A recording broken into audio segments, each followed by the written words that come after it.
Assalamualaikum warahmatullahi wabarakatuh. Alhamdulillahirabbil alamin wa bihi nasta'inu ala umuri dunya waddin. Wassalatu wassalamu ala ashrafil anbiya'i wal mursalin wa ala alihi wa sahbihi ajmain, amma ba'du. Yang saya takdimkan Abah, Umi beserta keluarga dalam dan semua teman-teman santriwan santriwati Pondok Pesantren Al-Mawaddah yang saya banggakan. Pertama-tama marilah kita panjatkan puja dan puji syukur kehadiran Allah Subhanahu wa taala yang telah memberikan kita semua rahmat sehingga kita dapat berada di majelis sholawat pada malam hari ini. Kedua kalinya sholawat serta salam kita haturkan kepada junjungan kita Nabi Agung Nabi Muhammad Sallallahu Alaihi Wasallam yang kita nantikan syafaatnya di yaumul kiamah nanti. Hadirin yang berbahagia, alhamdulillah kita sudah berada di bulan Maulid, bulan di mana sang idola kita semua dilahirkan, yaitu Nabi Muhammad Shallallahu Alaihi Wasallam. Beliau dilahirkan tepatnya pada tanggal 12 Rabiul Awal tahun Gajah. Bulan Maulid ini juga sering disebut sebagai bulan yang penuh dengan cinta. Tapi cinta yang dimaksud kali ini bukan cintamu kepada dia, karena cintamu kepada dia hanya anak saja, bahkan hanya bertepuk sebelah tangan. Betul atau betul? Di bulan kelahiran ini kita semua harus meneladani salah satu sifat dari beliau Nabi Muhammad Shallallahu Alaihi Wasallam, yaitu salah satunya adalah sifat sabar. Akhlak mulia yang dimiliki oleh beliau itu wajib kita teladani sebagai umatnya yang katanya mengidolakan Nabi Muhammad. Beliau ini dipuji oleh Allah Subhanahu wa taala bukan karena fisiknya yang kuat seperti Nabi Musa alaihissalam, bukan juga karena kedudukannya seperti Nabi Sulaiman alaihissalam. Beliau dipuji karena akhlak dan adabnya yang sangat luar biasa. Allah Subhanahu wa taala berfirman dalam Al-Qur'an, wa innaka la'ala khuluqin 'adzim, yang artinya dan sesungguhnya engkau benar-benar berbudi pekerti yang luhur. Dari sifat Nabi Muhammad Shallallahu Alaihi Wasallam, yaitu sifat sabar ini, ada salah satu kisah yang menceritakan betapa sabarnya beliau dalam menghadapi seorang perempuan tua. Pada suatu hari, ada perempuan tua sedang melintasi gurun. Beliau membawa barang bawaan yang sangat amat banyak, bahkan sampai keberatan. Tapi tak lama kemudian, ada seorang laki-laki tua datang. Beliau menawarkan bantuan kepada perempuan tua tersebut. Pria muda itu berkata, "Hai nenek tua, bolehkah saya memberi bantuan kepadamu dengan membawakan semua barang bawaanmu?" Lalu perempuan tua itu menjawab, "Saya sangat membolehkan tawaran itu." Dan laki-laki tua itu membawa semua barang bawaan yang dibawa oleh perempuan tersebut. Di tengah perjalanan, perempuan tua itu berkata kepada pria muda, "Saya senang sekali kamu mau membawakan semua barang bawaanku." Ternyata perempuan itu sangat senang bercerita kepada pria muda tersebut. Laki-laki itu pun dengan sabar menanggapi semua cerita yang dituturkan oleh nenek tua itu. Suatu saat nenek tua itu berkata pada laki-laki muda tersebut, "Selama perjalanan nanti hanya ada satu permintaan yang saya inginkan kepadamu, wahai anak muda."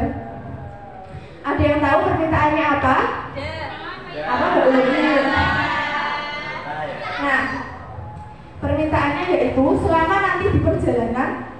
Jangan sekali-kali kamu menceritakan tentang Muhammad.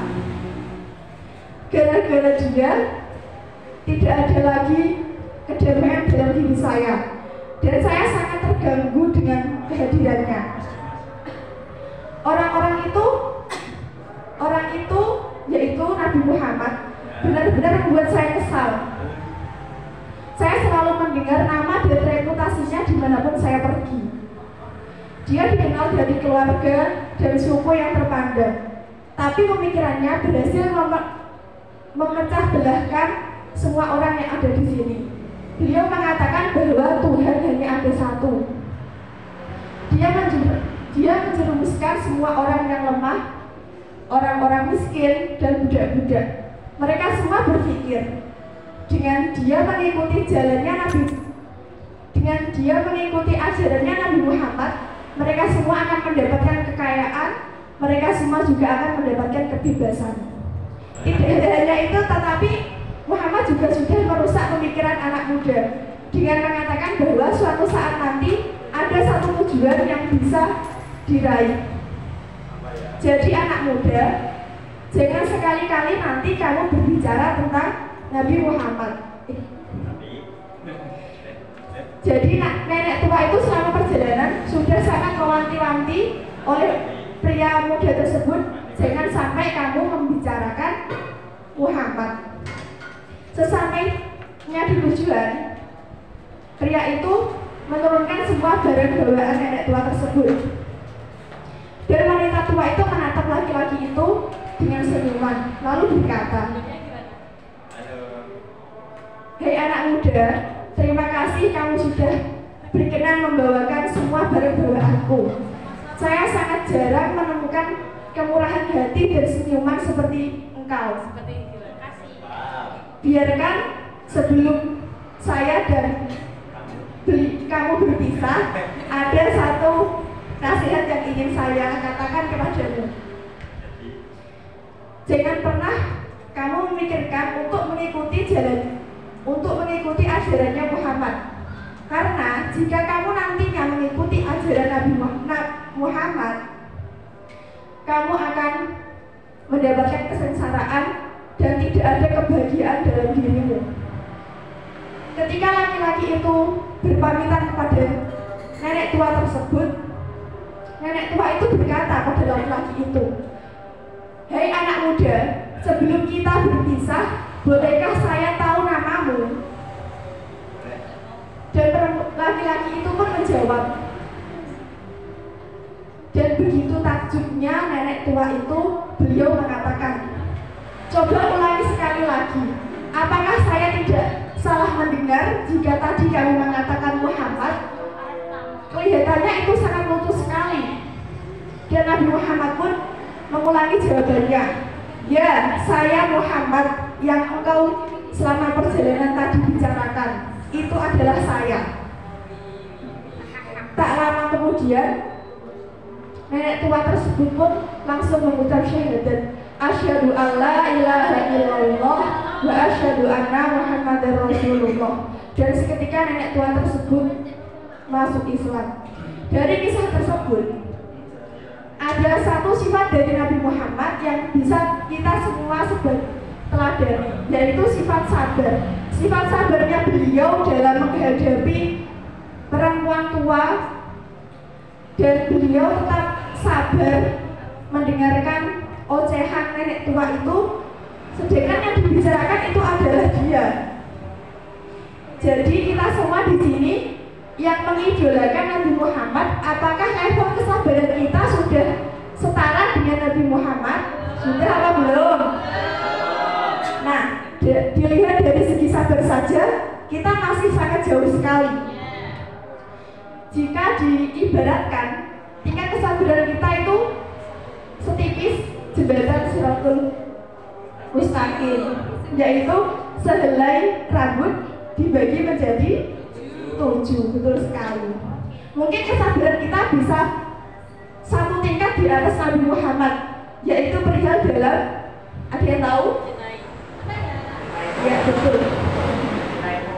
Kesabaran kita bisa di atasnya Nabi Muhammad, yaitu dalam menunggu kepastian dari dia. Itu kita sangat sabar sekali, bukan? Kalau sebuahnya sabar ya. Tapi kalau dari segi ibadah, misalnya sholat ada 4 rakaat saja, kita jungkar-jungkir 1 menit bahkan bisa selesai. Ya. Nah, dari sholat saja kita terburu-buru, bahkan kita tergesa-gesa untuk menjalankan perintah dari Allah Subhanahu wa Ta'ala. Sholatnya saja berburu-buru, tapi permintaannya beribu-ribu. Kata-kata dari ini. Allah memberimu semuanya, tapi ibadahmu semaunya. Jangan ya, Dik ya. Sebelum tutup ini saya tutup, ada satu pantun dari saya. Pergi ke pasar, beli biji selasi. Tidak lupa membeli buah pepaya. Cukup sekian dan terima kasih. Kalau ada salah-salah kata, tolong dimaafkan ya. Cukup sekian yang dapat saya sampaikan. Kurang lebihnya mohon maaf. Wabillahi taufiq wal hidayah. Wassalamualaikum warahmatullahi wabarakatuh.